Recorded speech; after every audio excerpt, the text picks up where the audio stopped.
Thing, Punisher, Captain America, Human Torch, Thor. Excellent. What's up, Gerry? Hey, Gary, how you doing, man? You ready for your interview? Yeah, I'm ready. Cool. I thought we could play Top Trumps, seeing as Donald Trump is now the president of America and he's all the rage. I thought pretty cool.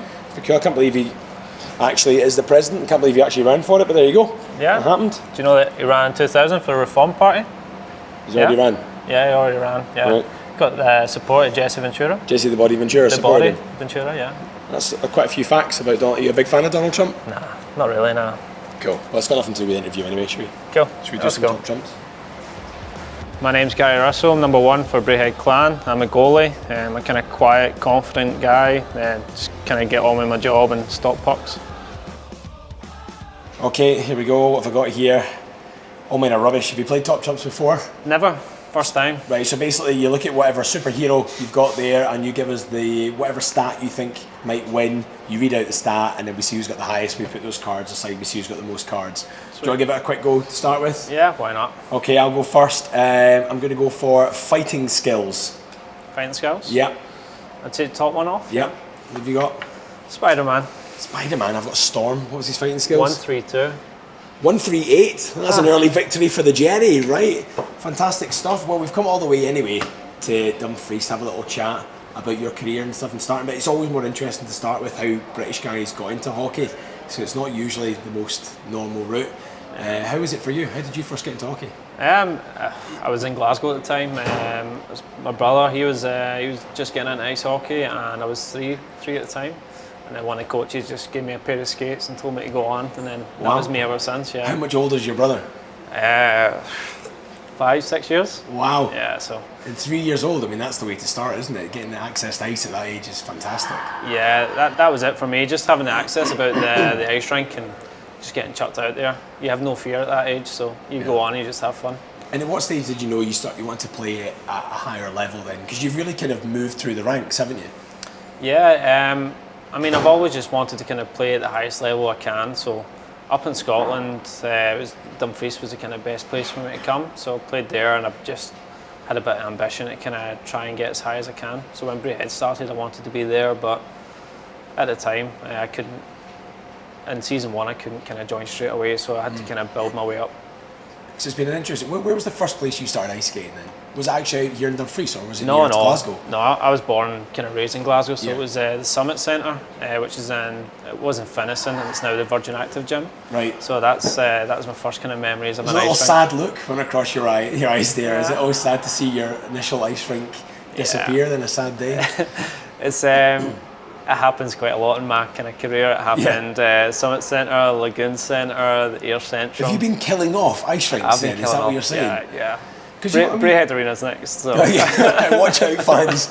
Gary's threatening the rink here, so we better make sure we're successful then. But it's been an interesting one as well, because obviously you've had time with the Pirates and stuff as well, and then Solway Sharks. And tell us about playing for Solway Sharks, because it was a particular game when the clan came to play against Solway, where you really caught the eye of the clan management. What's your memories of that encounter? It was a tiring encounter for me. I think I had about 60 shots. It was good fun. It was good just to have. I mean, Braehead bring a lot of fans everywhere they come, so it was the first time they came here. And it was a good atmosphere around the rink.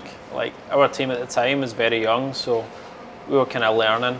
So it was good just to have that experience playing against the older professional guys, and I played well. And ever since then, I think Finner kind of kept me on his radar. So it was good to just get asked to come play with the clan, and it's something I wanted to do since they've started. So yeah, I mean, it's an interesting one when you concede. Was it 15, 16 goals? I lost count. No. I let in. I think it was 9, and it was little Kyle that came on after, and he let in a few more. So. All right. Okay. Yeah, I didn't let them all in. Come on. Okay. Well, while we're talking about stats, let's have another quick go at Top Trumps. Then it's I won that one, so I'm going to go for height. I've got Black Widow. Height.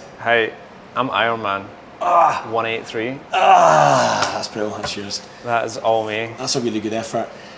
So recently as well, how have you found the changes in ice hockey? You've been through those kind of levels. How have you noticed the differences in, particularly in Scottish ice hockey? Have you really noticed the growth yourself from a playing point of view? Yeah, I mean, well, when I was kind of coming through, Dundee and Fife were in the same league as Solway, so it was a kind of good like jumping stone. It was a bit like the EPL is down in England. Yeah. It was that kind of standard, and then after that was the SNL, which was more kind of the up kind of guys like in the 20s coming through, and the older guys didn't make our teams.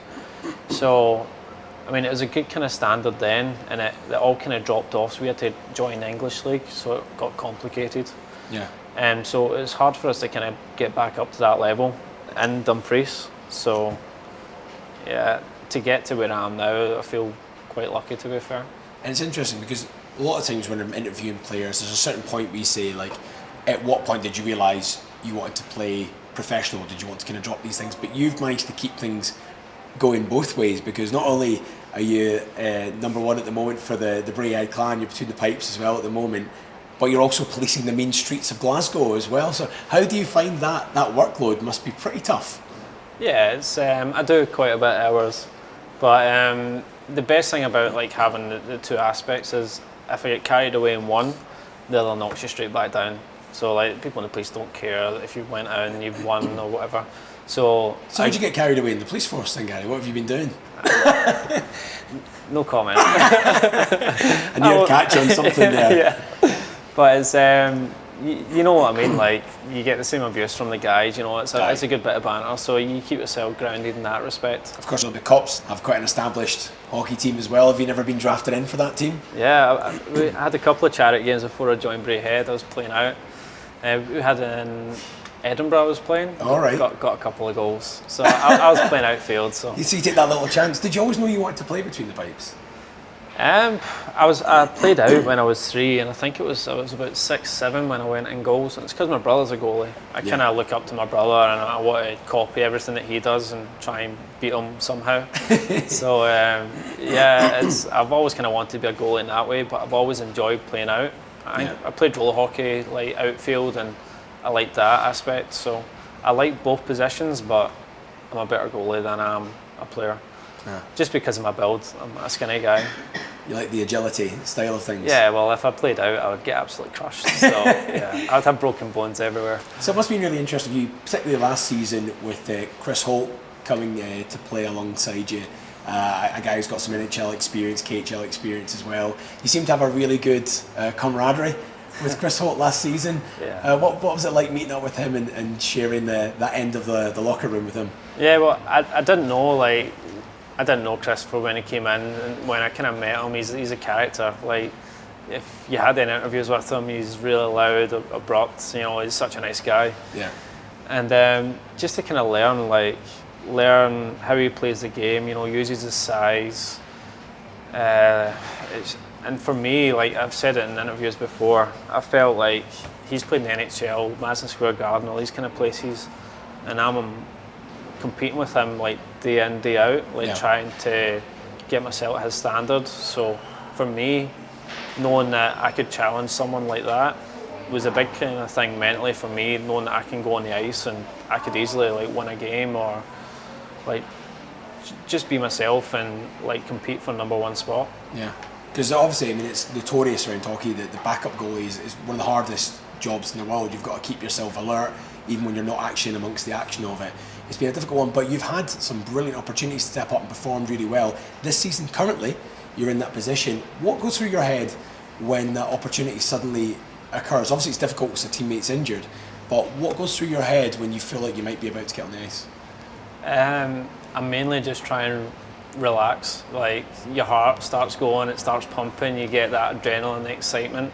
So it's all about trying to calm that down, slow it all down, because when you're on the ice, you don't want to be going 1,000 miles an hour. You know, you need to see everything, read everything. So it's just all about calming yourself right down and just enjoy the moment. You know, have fun. I've done it my whole life, you know. So go out and, you know, if I let it go. You know, it's not the end of the world. Just make sure I enjoy it and give my team the opportunity to win. You know, that's the main thing. And the fans have obviously responded really well to you. There's the Gary Russell Appreciation Society, which seems to have grown and grown. Are you aware of that warmth of feeling when you're on the ice, or is it a little bit more tunnel vision? I try and have tunnel vision. it's like when everyone's shouting your name, you know, it's hard to like miss. But And I've got 2 songs as well, which is pretty Two cool. songs, okay. So it's... Do you ever catch yourself singing them yourself, just in your head? If the puck's on the other end, yeah, it can relax yourself, you know. So it can in some ways, you know. Most of the time, you know, I try and concentrate, focus, and kind of block it out. So it helps that I can't hear in one ear as well. So Right. So that kind of helps. Nothing comes to this side, so yeah, I'm happy with that. Is that something you feel that you've had to compensate for, adjust your game for? Like, obviously communication is a huge part of your position in you know, a two-way communication street. Is that something you feel that you've had to adapt to? Not really, to be fair. I lost the year before last season anyway, so when I come out and I play the puck or when I see something, you know what you're doing before it happens. So that stays exactly the same. So yeah, I would say I wouldn't adjust that much, to be fair. Yeah, it's still the same game. Yeah. Well, talking about games, I appreciate your chat, but I think we should try one more go here. This is the tiebreaker. I think I've got a pretty good one. It's me to go. It is me to go. It is you to go first though, but we'll see if you can beat this one. On you go. I'm going to go strengths. Okay. I've got Professor X, 44. That is a rubbish choice because I have got Wolverine and he is 55 and that destroys you. Gary, thank you very much. Hopefully you'll have a little bit more luck in future and congrats on the Team GB call-up. Thank you. Thank you. Cheers, man.